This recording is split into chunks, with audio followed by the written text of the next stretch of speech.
Hello, Ron. Hello, Ronnie. You ready for this? Absolutely. Man, fantastic. Great to hear your voice, man. Great to hear your voice on the phone and on this fantastic new album, dude. Thank you very much, man. Thank you. Hey, man, I should say hi from Chris, who produced the album, Chris Laney. I know you've met him before on one of these cruises.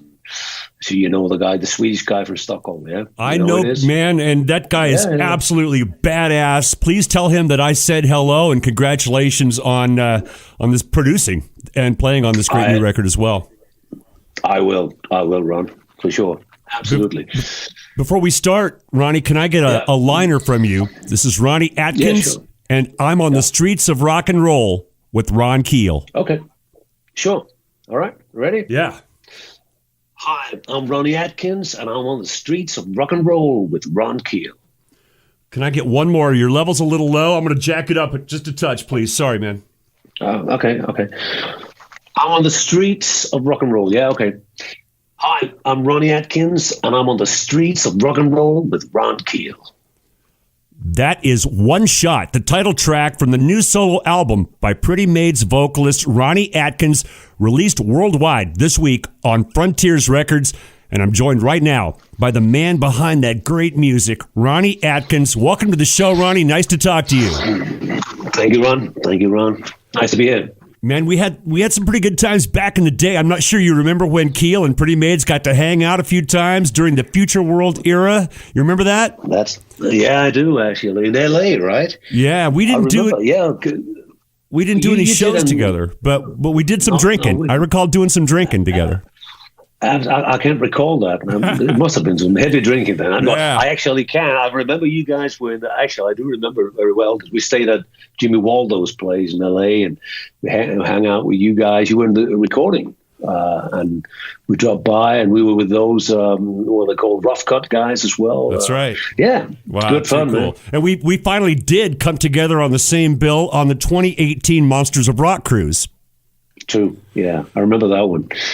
Yeah. What a great time, man. And congratulations, first of all, congratulations on the release of your solo album, One Shot. I have really enjoyed listening to it time and over again, preparing for this interview, and I'll be listening to it for a long time to come, man. What a fantastic album. Thanks a lot, man. Happy to hear that. I'm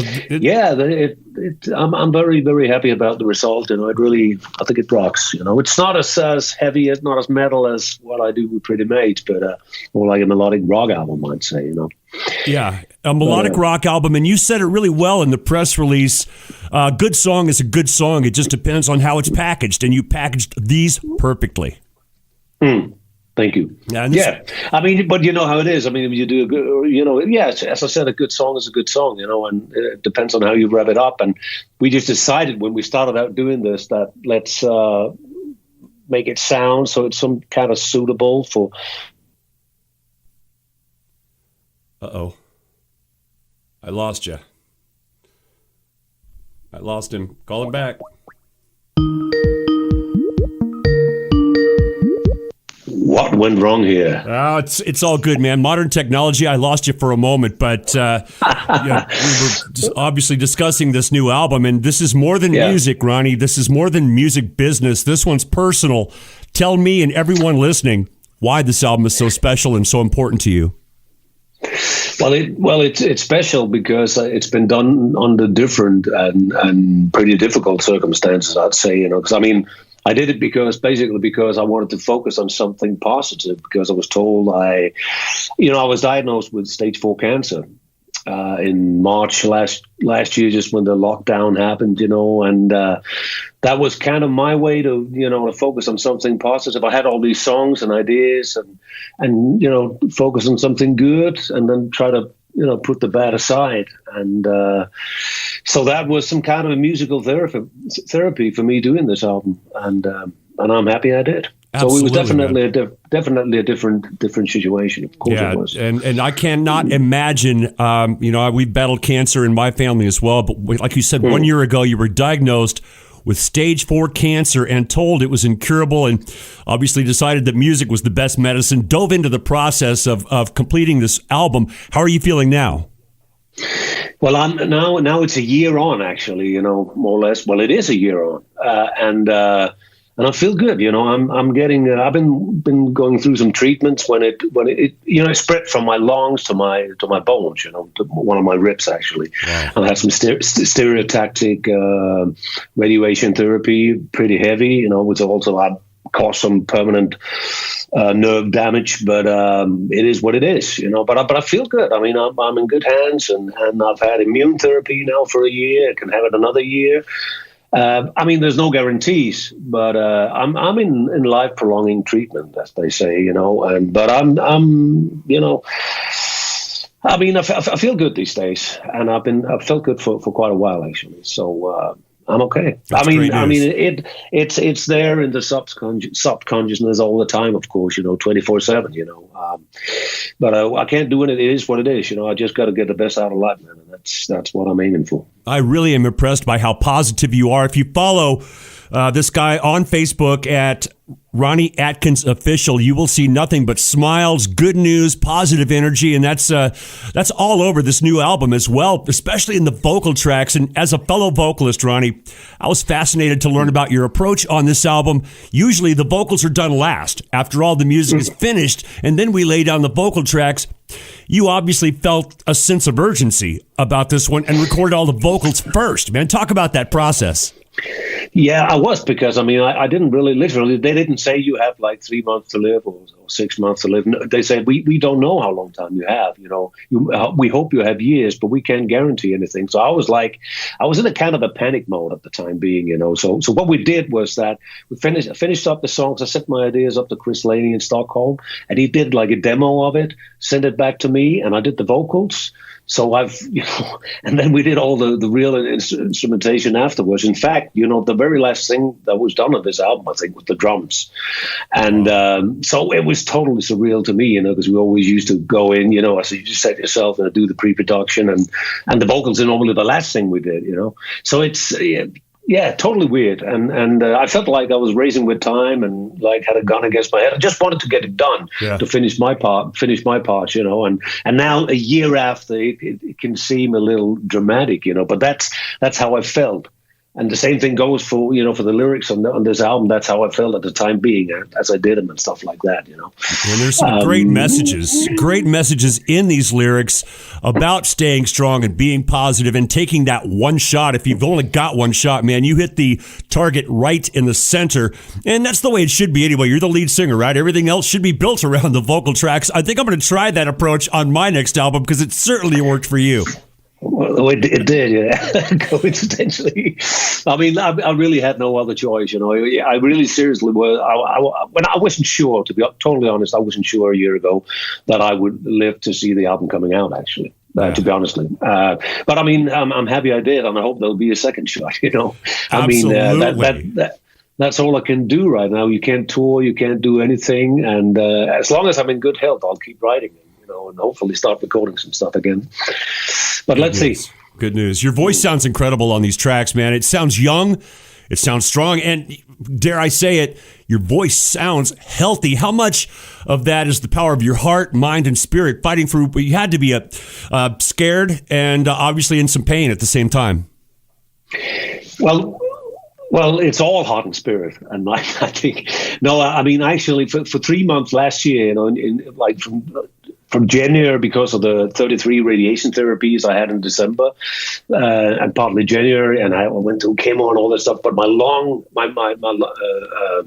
lung tissue were totally damaged. So every time I started singing, even though I was sitting by the piano or writing with the guitar, but singing the low keys and stuff. But as soon as I put on the afterburner, and make it sound heavy, and stuff, I started coughing. So I literally could not sing until some time in April. I discovered I was participating on a track with this project called At the Movies that Chris Laney has, and so I was singing "We Don't Need Another Hero," for the old Mad Max song. And that's when I discovered that that the pipes were still working, and I could still pull it off. So, and that's when I decided, so let's go for this album. Let's go do it. So I was actually a long time I was scared I would never be able to sing again, not properly again, but I did. So I don't know what I've done. I mean, I was scared enough when I knew I was going. They removed 20% of my lung cavities, took the upper of my lung away, in the surgery to begin with. So I was really, I was so scared I'd never be able to sing again. But I was even more scared of dying, I guess. Wow. But it all ended reasonably good, So I'm happy, but I wasn't too sure. But that's why I'm saying I'm happy about the result, and my voice really came back, So you should be, yeah. The vocal sound and the tone and the delivery is absolutely incredible. Now, Ronnie, this may be a sensitive topic, and if you're not comfortable discussing it, I'll edit this question and response out of the interview before I broadcast it. So that's totally up to you. And I'm not looking for any dirt, man, but I'm also a rock singer, as you know, and I'm older than you are. And I've been smoking cigarettes since I was a teenager. I won't go into the studio to cut a vocal unless I've had a couple of cigarettes before the session. After a diagnosis like yours, did you quit smoking before these sessions? And if so, how did you handle that?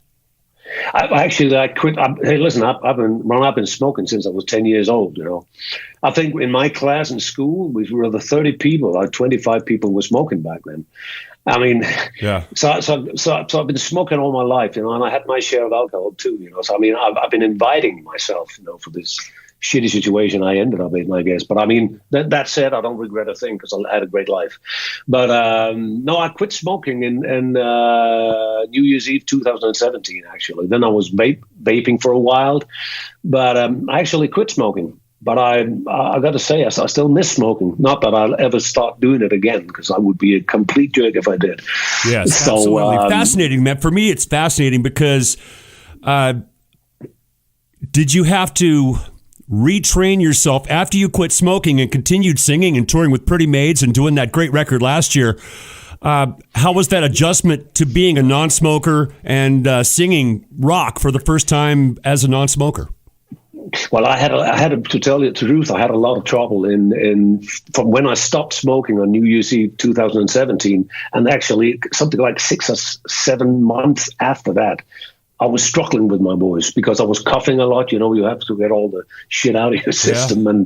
and I really, my voice was really weak at a certain point. But it got back, during the summer of 2018, and in the fall of 2018 we started touring again and stuff like that. So, but I struggled actually for quite a while. And the thing is that when all this happened in 2019, I was on top of my game. I just did a tour with Anastasia, like a 12-week world tour with Anastasia, who took us to Australia, America, South America, Europe, and I was on top of my game. And then this happened, So it was just like, horrible. Wow, that's very commendable. Good for you. It's okay for me to leave that response in the interview? Absolutely. All right. Yeah. Thanks, sure. man. And you also, during this entire process with One Shot, you had to deal with the COVID-19 pandemic. At the same time, you were immersed in these recording sessions. So was your good friend, bandmate, producer that we've mentioned a couple of times, Chris Laney, was he there with you? Or was a lot of this done on the internet via remote control? It was done. I mean, I'm an idiot when it comes to technique and Pro Tools and all that stuff. Yeah. I'm old school, man. Totally old school. I should get into it. But I mean, no. So what I did, I had all my ideas I recorded all my ideas on my iPhone. Or in the old days, I had a dictaphone in every room, when I had an idea, So I just kind of glued these things together, and I basically sent it to Chris. And we didn't see each other until we did the drums. So it was, he came down, and that was when they opened up a bit here in Denmark. He came down, and we did the drums in 2 or 3 days with Alan Sørensen, the drummer, and that was it. Well, it was the first time we saw each other, and at that time being, all the songs were actually more or less recorded and written, Yeah, they were, because he did the drums for all the tracks. Wow. So it was weird. I mean, that's what I said. It was totally upside down on how it normally is. As you mentioned, being a non-tech guy, and I'm the same guy, man. I don't do the Pro Tools thing, Ronnie. I do record at home, but were you recording by yourself, alone at home when you cut these vocal tracks? No, I did the vocals in the studio actually. Okay. You know, because I did them with Jacob Hansen, who mixed the album. I mean, I've done everything with him, more or less everything the last 10, 11 years. So he's familiar with me. He knows how far he can take me, and we work great together. You know, it takes me like 2 hours, and then I'm out of patience, you know. So I got to get my stuff done in around 2 hours, and that includes harmonies and everything, you know. That's the way I work always, you know. But also I'm pretty prepared when I come. You know? Yeah, it sounds like it, man. That's a great approach, and certainly the results speak for themselves. And I'm speaking with Ronnie Atkins, known for his work with Pretty Maids, and now as a solo artist. The link you need to buy and stream the new album, One Shot, is, write this down if you would, orcd.co/one shot. I'll repeat that, orcd.co/one shot. There's all the links to the Spotify and to pre-order the record, but you can order the album once this interview is on the air. I think the album will be on the streets. If you didn't write that down and it's too much to remember, just follow on Facebook at Ronnie Atkins Official, or enter the name Ronnie Atkins into any search engine. Now, Ronnie, I know right now, I know how this is, this process. Once the album is done and you're caught up in the promotional storm, shooting and releasing video clips and doing a ton of media interviews like this one. And those video clips are really cool, by the way. One Shot and the new one, Real, great song, had 100,000 views the first day. So what a great response. I'm sure that makes you feel good. And I hope you're enjoying the celebration of your life and your music. Absolutely. I mean, what I would have loved was if I could celebrate it with the guys who plays on the album, actually, you know. But I mean, we separated. We're going to do a TV show on Friday, but I can't get so it's got to be a plan B because I can't get my musicians. Most of the musicians are Swedish, right? Yeah. So it's totally surreal, you know, but it's a good spot. It's morning TV and I have to do it. So we'll bring two acoustic guitars or something like that, you know. Awesome. And where can we send people to watch that? We got to see that.